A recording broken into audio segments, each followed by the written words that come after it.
খুব সহজ, খুব সহজ। মানে ড্রয়িং করা, স্কেচিং করাটা কঠিন কিছু না, খুবই সহজ। খুব ক্রিটিক্যাল কিছু করছি না, ইজি জিনিস।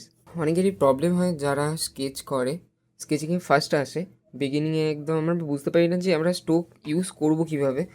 তো তার উপরে বেস করে আমি আজকে ক্লাসটা করছি, ঠিক আছে? ফার্স্ট আমি একটা বোর্ড ড্র করছি, খুব নর্মাল, যেটা বেসিক সবাই করতে পারে।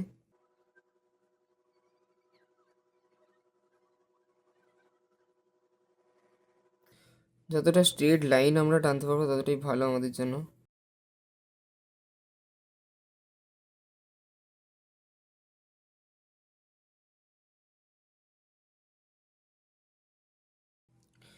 সো স্কেচ করার সময় আমাদের যে প্রবলেমটা প্রথমে আমরা ফেস করি, যে আমরা কীভাবে করবো বুঝে উঠতে পারি না, কি এমন করব, এমন এমন করব, কি করব।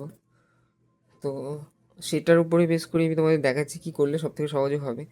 ফার্স্ট ধরো আমি একটা বক্স ড্র করছি, ঠিক আছে? এবার আমি সিঙ্গেল হ্যাচিং লাইন ড্র করব, মানে সিঙ্গেল এরকম। মানে অনেকে কী করে, যায় আসে যায় আসে, এমন না, সিঙ্গেল। যখন যাব শুধু কাটবো তখন। বক্সটা আমি স্ট্রোক মারলাম, এই হচ্ছে আমাদের স্ট্রোক। এটা ইউজ করতে হবে, এটা প্র্যাকটিস করতেই হবে সবাইকে। এটা যদি আমি এই স্ট্রোকটা ইউজ করি তাহলে কীভাবে ইউজ করবো সেটা দেখাচ্ছি।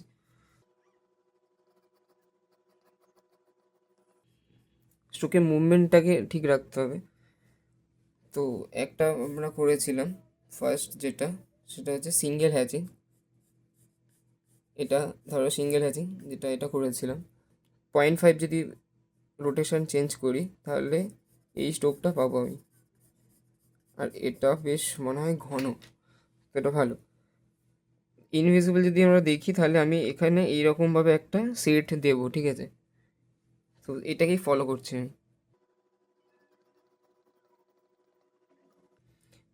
এই জায়গাটা ধরো আরও একটু যদি আমি ডার্ক করতে চাই,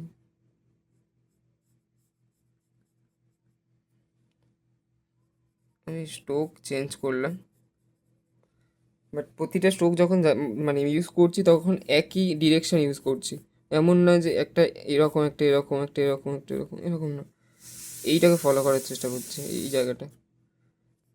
খুব সহজ, খুব সহজ। মানে ড্রয়িং করা, স্কেচিং করাটা কঠিন কিছু না, খুবই সহজ।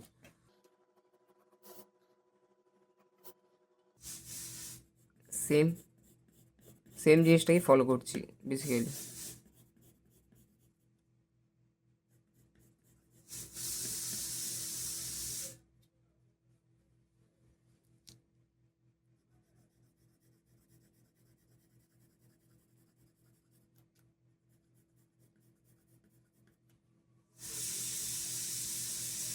নিচের দিকটা ডার্ক রাখছি তাই এরকম রাখলাম। এবার এটা ধরো জল যদি আমি দেখাই তাহলে আমি একটা শেড ইউজ করবো এতে।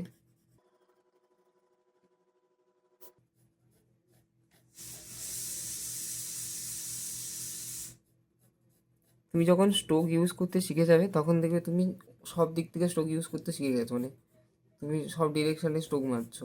আর এই প্র্যাকটিসটা তোমাকে করতে হবে, তুমি যেভাবেই হোক করতে হবে তোমাকে। এইটুকুই কাজ, বাকি তো সব হয়ে যাবে। মানে ড্রয়িং করাটা এতটা ক্রিটিক্যাল ব্যাপার নয়, বা শেডিং করাটা এত ক্রিটিক্যাল নয়। ডার্ক শেড আর লাইট শেডের যে ভলিউমটা সেটা যদি আমরা ধরতে পেরে যাই তাহলেই আমাদের কাজ কমপ্লিট, এটুকুই। এটা ধরো পাতলা কাপড় ইউজ হয়েছে, তাহলে সেখানে আমি এটা অন্যরকমভাবে স্ট্রোক ইউজ করছি। সেমভাবে যদি আমরা এখানেও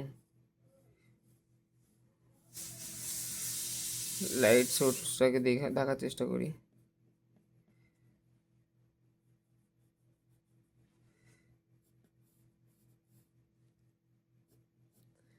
এই হচ্ছে ব্যাপার।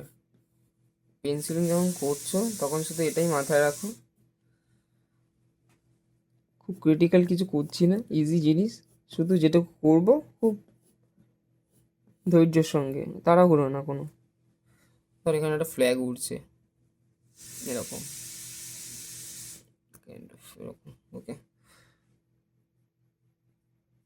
আমি এখানেও কার্ভ একটা স্ট্রোক ইউজ করছি, প্যাটার্নটাকে ফলো করার চেষ্টা করছি যাতে আমি ধরতে পারি মুভমেন্টটাকে। এইটুকু করতে পারলেই হয়ে যাবে। মানে ধরো এই 6.5 মিনিট যদি কেউ দেখে ফেলে ভিডিওটা, তাহলে সে শিখে যাবে কীভাবে স্ট্রোক ইউজ করতে হয়, পেন্সিলিং আঁকে অ্যাকচুয়ালি কীভাবে করবো আমরা। চলো, ভিডিওটা যদি ভালো লাগে চ্যানেলটাকে সাবস্ক্রাইব করো, আর আরও ভিডিও জন্য কমেন্ট বক্সে বলো যে তোমাদের কী প্রবলেম আছে, আমি সব সলভ করার চেষ্টা করছি। চলো, টাটা, বাই বাই।